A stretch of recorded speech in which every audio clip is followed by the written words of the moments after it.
Selanjutnya, teman-teman, kita akan coba melihat bila hitam bermain Skandinavia menghadapi putih yang bermain 1 E4.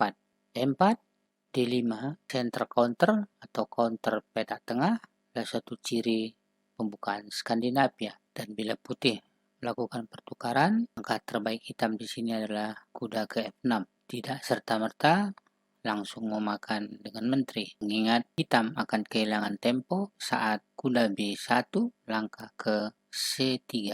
Mainline putih di sini adalah D4. Selanjutnya, hitam mencoba membuka atau melakukan pertukaran, mengorbankan kembali pion C7 ke C6. Dan bila putih memakan, lagi-lagi hitam coba membuka jalur D dengan mendorong pion E7 ke E5. Dan apabila putih melakukan kembali pertukaran dengan memakan pion E, maka saatnya hitam melakukan pertukaran menteri. Raja memakan G4, sekaligus mengancam pion lemah F7, forking raja dan kastel atau benteng di H8. Putih akan melakukan pertukaran dengan memakan pion B7. Gajah memakan pion B7, dan teman-teman, untuk mengawal pion F2 putih dapat dilakukan raja ke E1 atau E2, kuda ke H3. Hitam melanjutkan serangan dan melangkahkan kuda 8 ke C6 untuk menyerang juga pion lemah E5. Putih memberi pengawalan. Langkah terbaik hitam di sini adalah menyerang raja melalui lajur D yang terbuka, lakukan rokade di sayap menteri.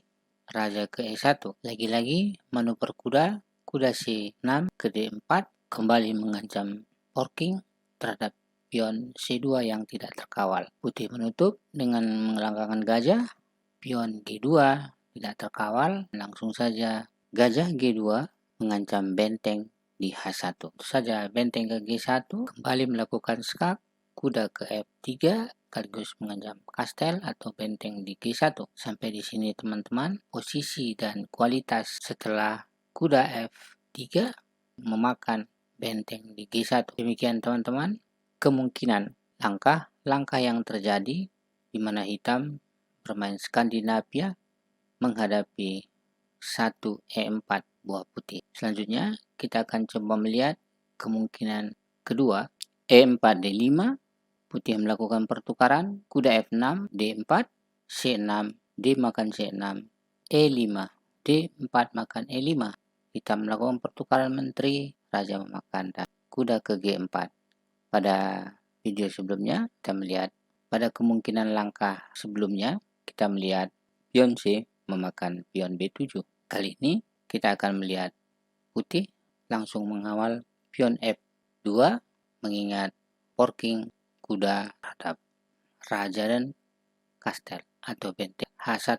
Kuda ke H3, dan di sini langsung saja hitam memakan pion C6. Seperti video sebelumnya, putih memberi pengawalan kepada pion E5 dengan mendorong F2 ke F4. Seperti biasa, hitam mengembangkan permainan dan mencoba menyerang raja yang terbuka di lajur D dengan melangkahkan gajah di C8 ke F5. Putih menutup, dan teman-teman kita bisa melihat untuk membuka lajur, rencana awal atau rencana daripada hitam adalah rokade panjang sambil memanfaatkan lajur D.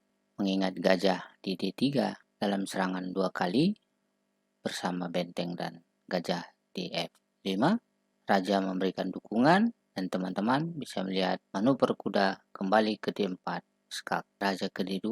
Di sini teman-teman, kuda lanjutkan serangan makan pion C2 sekaligus mengancam di A1.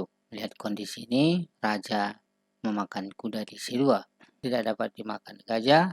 Hitam memakan gajah di D3 dengan benteng, dengan harapan akan melakukan manuver skak sambil memakan buah perwira. Sampai di sini teman-teman, kita sudah melihat sekalipun langkah terbaik putih di pion G3 menutup kuda H3 sambil open skak, namun hal ini bisa saja langsung terjadi open skak dan sekaligus memakan.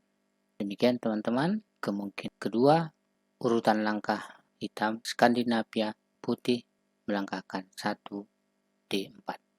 Terima kasih. Semoga bermanfaat. Terima kasih.